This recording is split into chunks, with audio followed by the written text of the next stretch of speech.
Welcome to the Six Figure Business Mastery Podcast, where every week Kirsten and Jeannie dive into the essential topics to fuel your business growth. From copywriting to course creation, mindset to video marketing, they've got you covered.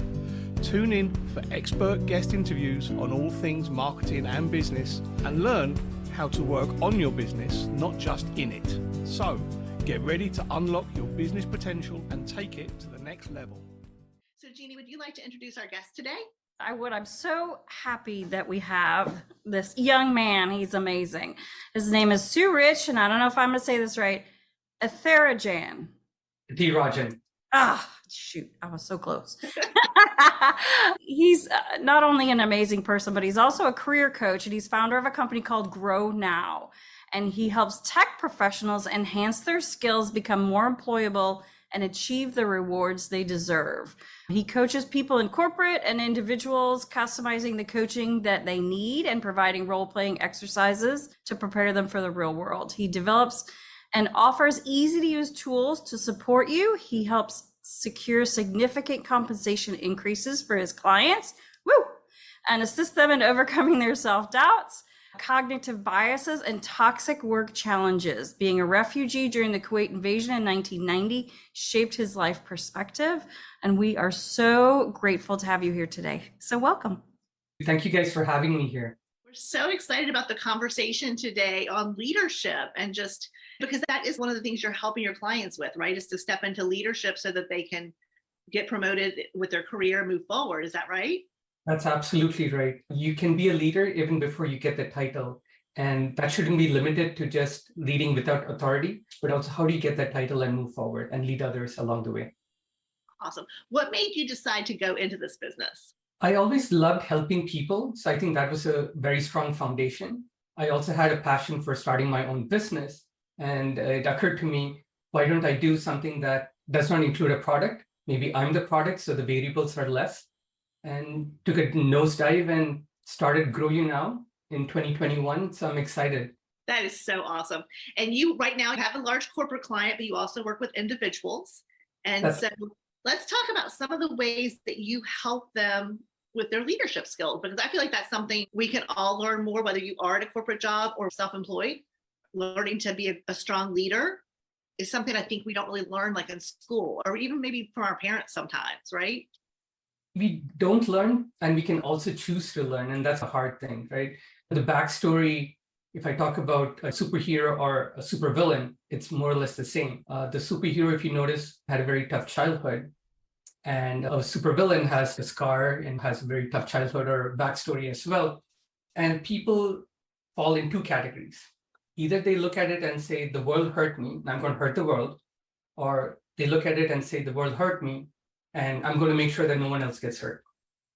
So I think when you talk about leadership, it's in the same breath, where if you do not have a leader that you had, become the leader you wish you had. And that's essentially the motto of GROUNOW. And it's identifying and helping people find that leader within themselves and unleashing the greatness that already exists within themselves. It's so amazing because you came here as a refugee and under really extreme circumstances. And then you were able to move into tech here, and then also now evolving into entrepreneurship. So how do you feel like your journey to get here really contributed to that? Definitely not a straight line. Definitely with the help of so many people. Very grateful. And I think that's the part where it's easy to see the struggles, but it's also important to see what help you get, number one. And number two is working on your craft. And sometimes it's hard to do that, but ask for help and work on one thing at a time. And I think that's what helped me, along with the great support that I had.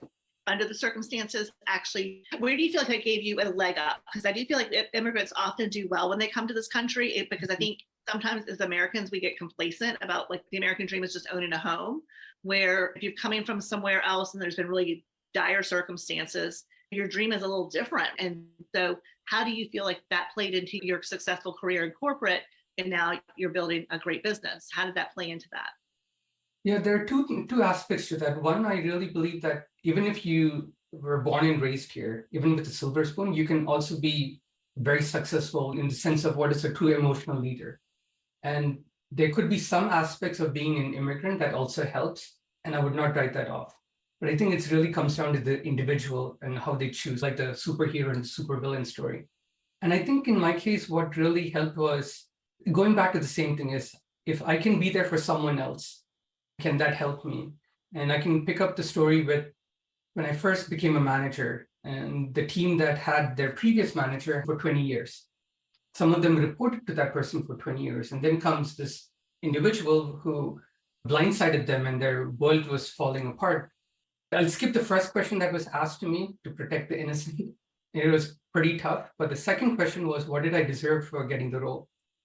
At that moment, my apprehensions completely dissolved because I was very scared coming in, but it didn't matter anymore because I saw how scared the team was.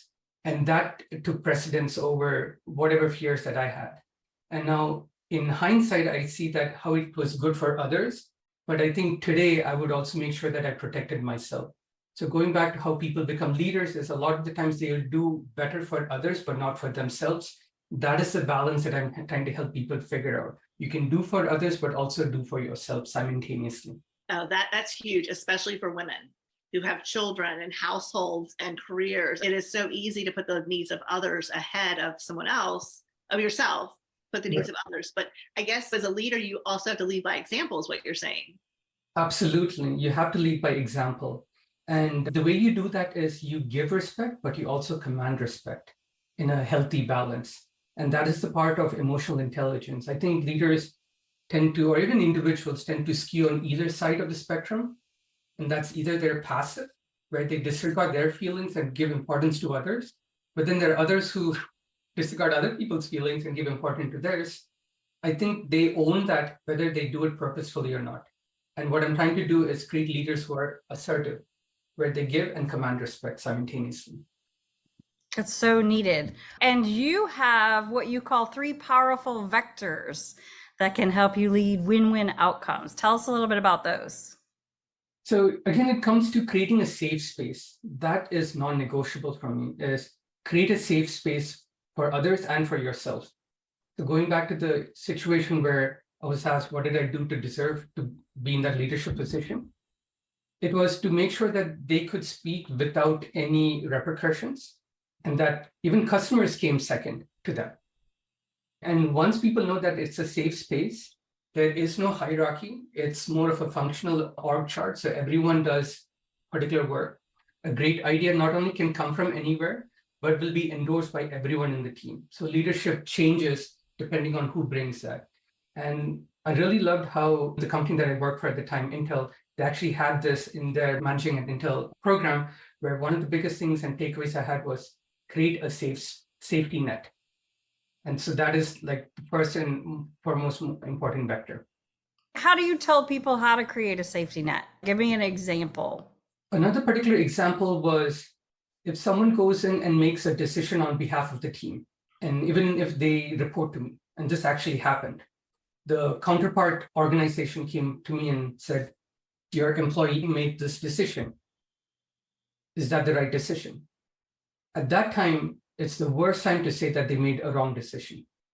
The right time to figure it out is way in advance. Do we all agree on certain baseline principles, foundations, and things that we'll agree to working together? If you're trying to fix something later on, it's like curing it, and prevention is definitely better than cure.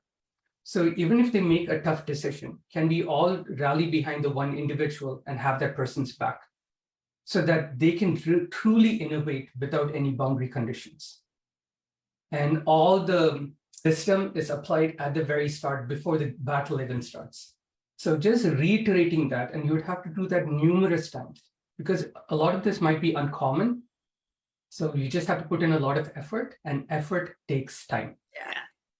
When I had my mortgage company and it was a fairly large team, one of the things that I realized is you have to empower people to make decisions, and being able to say at the end of the day, no one's going to die if I make the wrong decision or you make the wrong decision. We'll learn from it. And again, most decisions aren't completely wrong. Maybe you got 80% of it right, but part of it didn't turn out. But we just learn from it and we move on. And we can always say sorry. We can always fix whatever we made a wrong decision about. But it was so awesome to be able to empower people to make those decisions. And then, like you said, like you never say it was a wrong decision. just that you ask them about the decision and you talk it through. And then sometimes it's maybe this would have been a better direction to go. Or I feel like a lot of times if people have made the wrong decision, they come to it themselves really quickly. Oh, I think I made the wrong decision. And it's just, okay, I've made the wrong decision a million times. Let's just figure out how to shift gears and change it. I think that's amazing that you're talking about giving your team that power to be leaders. And I think the word there is power, right? We always think about the leader of the group as the all powerful one, and it's not. The leader who can give power to everyone in the team is the powerful one because they don't need the power. Does that make sense? That makes perfect sense. And if I had to articulate it in a different way, a leader is someone who has to make themselves obsolete when the team doesn't need them anymore. And the true leader would then be able to do even bigger and greater things. And similar to the Chinese proverb, when in need, the teacher will arrive. And when the student is ready, the teacher will disappear. So that's the kind of leader that I want to be and create around me. Awesome. And that, I will tell you, that is more true that is equally as true for entrepreneurs. I think when people start a business, it looks like your baby, it's yours. And being able to be a true business owner can sometimes mean that your business can run without you.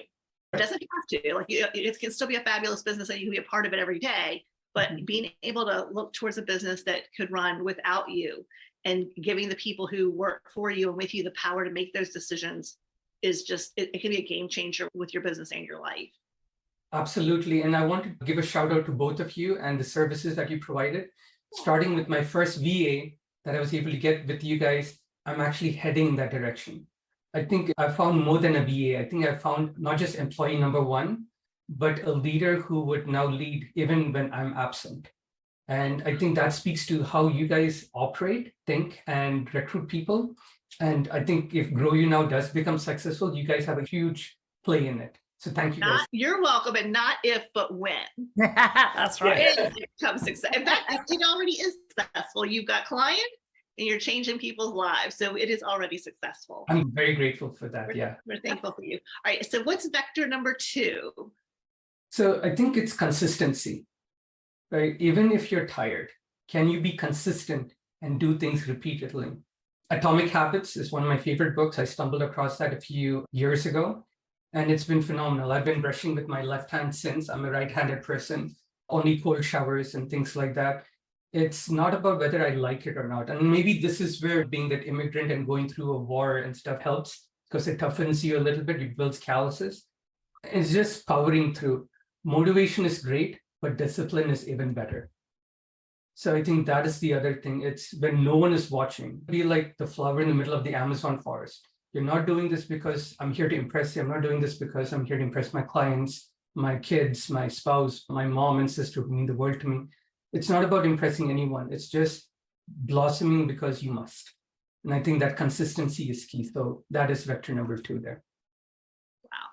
Yeah, I love that. There's somebody that we follow too, and he says, do the boring work. And that sometimes is what consistency feels like. It's the same thing over and over again, but it's so important to build that foundation.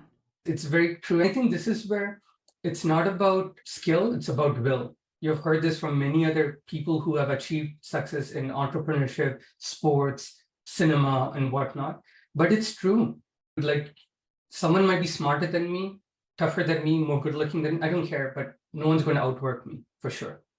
I love that. And I feel like your examples of the cold shower and brushing with your left hand, sometimes we think those things are silly or irrelevant, but they're not. They're building blocks. It's that getting up and saying, I can do hard things.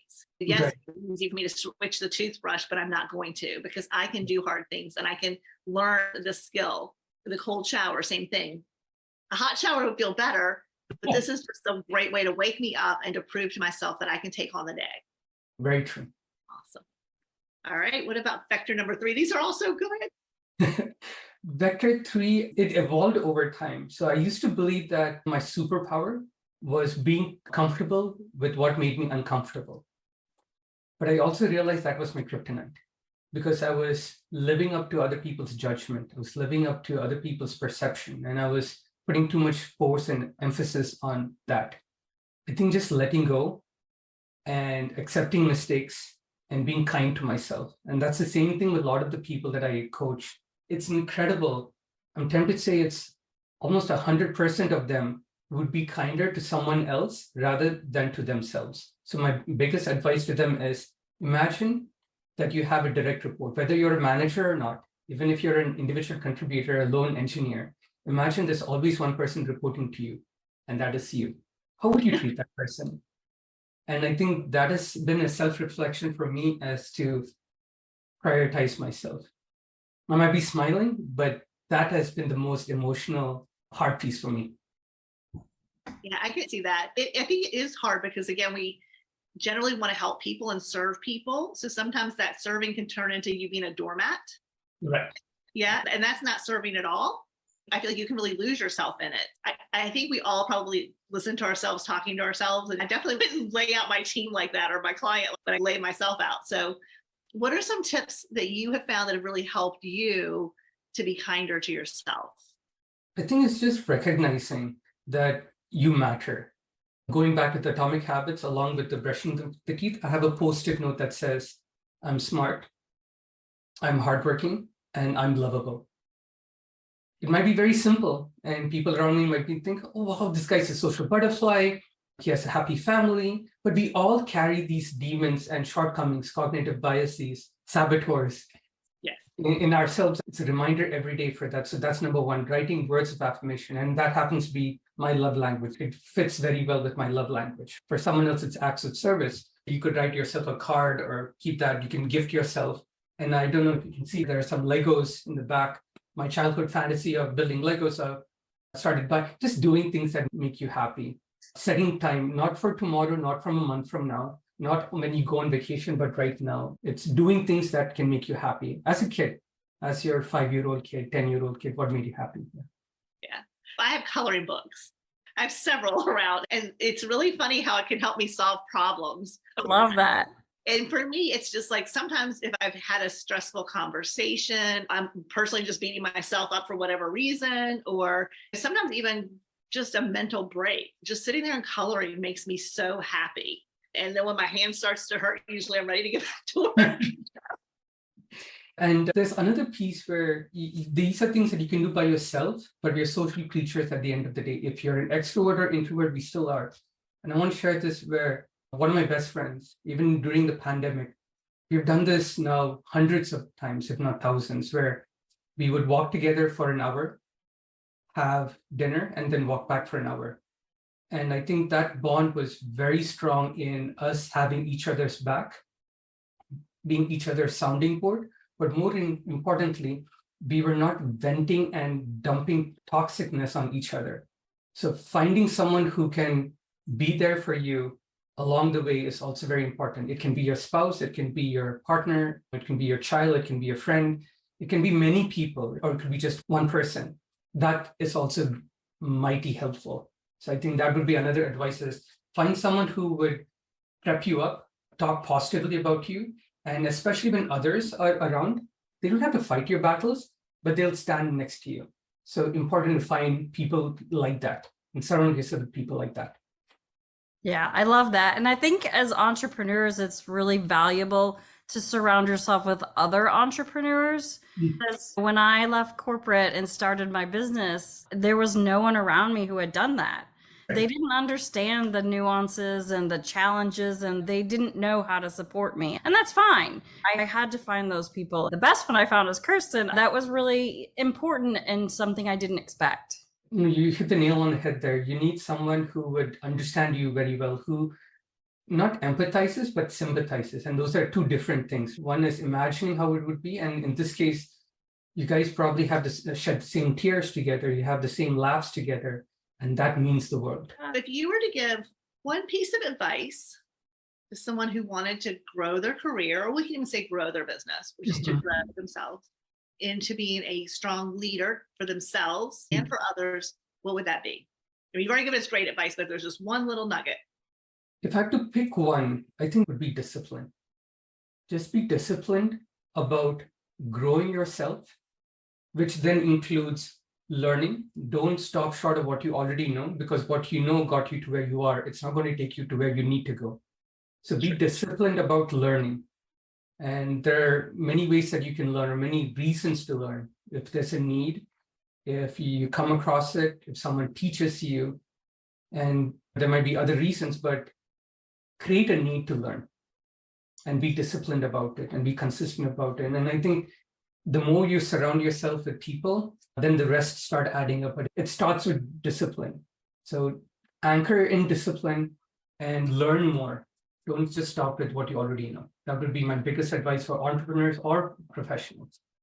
I totally agree. I think for a lot of entrepreneurs, especially if we're quick starts, which means we are really big picture thinkers and we have that shiny object syndrome, it can be discipline can be one of the hardest things for us. I think it always comes back to that. And I think like discipline can look a little bit different for people, especially if you think about like really creative people and they're told that they can't have a messy desk or whatever. Sometimes like being disciplined and having the structure of the things that we need, it doesn't always look the same. And so a lot of times I think we beat ourselves up for failure because maybe my discipline looks very different than Jeannie's or yours. I think at the end of the day, if that discipline is helping you achieve the things that you need to achieve to get to where you want to go, then you need to celebrate it, opposed to comparing it to other people. And I think the discipline supports the moving forward in what sometimes we get frustrated with, but a slow pace, slowly increasing your knowledge, slowly expanding your business, doing all those things in a controlled but consistent way. And we all want the fast, we all want the instant gratification. And we just have to understand the big growth is over a long period of time. So if you don't mind, that triggered a thought, and I wanted to share a precise tool. And this is something that one of my business associates created. It's called a very simple 2-minute message, nothing fancy, the boring things, but there are just 4 pieces to that. If you want to get a promotion, you could use it. If you want to get a pay raise, you want to get a new project, you start with the audience context statement. You start with a key statement, supporting statements, and closing statement. Now, with your audience context statement, what people typically think about is, I need to know my audience. What do they do and stuff like that, which is great. But this is your opportunity right now to show that you care and that you care about them. So don't make it about you, make it about them. Hey, manager, I know that you're responsible for all of these people. You're responsible for the project to go from point A to point B and go into production, whatever the case is. You're busy, your mind is in different places. And you are also partially responsible for my career growth. I'm very thankful for that. Showing gratitude and making them feel safe. That's number one. Your audience context statement is make them feel safe. That is the intent. Your key statement is going back to being assertive, giving and receiving respect. So I'm requesting a pay raise of 15 to 20% because what you're going to get from me in terms of outcome in the next 6 to 7 months meets the company's goals and objectives. That's your ask. This is no dancing around, this is straight to the point. Then your supporting statements, which is you might have 10, 20, we want to beat our chest and we have the right to, but it doesn't help us. So that's when you identify 3 things that you want people to remember at the very end. So you state those merits in terms of outcomes, not past accomplishments, because in business, past accomplishments are like sunk costs. It's money that's spent, it's gone. I've already paid your salary before. So outcomes. And this is where the last and most important piece comes, which is the closing statement or statements. Are you opposed to succeeding with me in getting this promotion or raise? Instilling skin in the game. Love that. Wow. I'm open to any decision you make. You want to support it or not? I'll endorse any decision you make. I want you to feel safe. But are you opposed to succeeding with me? And going back to the discipline, writing this down, crafting it, repeating it time after time. Then when you come into some of these sessions, we practice it out. It feels very awkward. People are like, oh my God, I have to say it. I'm like, got to pause here. It's a lot of work. So it's not about impressing anyone. You're being assertive, you're being disciplined about it, and just going about doing your job of being a good person. And that's leadership. That's a perfect wrap up to this conversation. I love that. So how can people get in touch with you?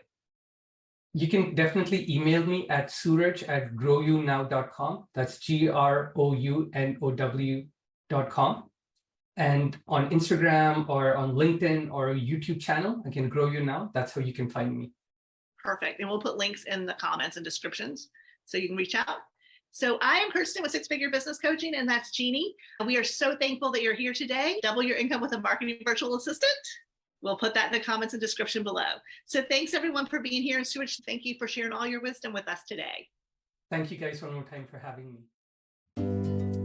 Thanks for listening to the Six Figure Business Mastery Podcast. If you enjoyed listening to this episode and you are ready to leverage video marketing on all online platforms, or maybe even start your own video podcast, then you need to check out the Done For You and Done With You program at themarketingvaadvantage.com and take your business to the next level.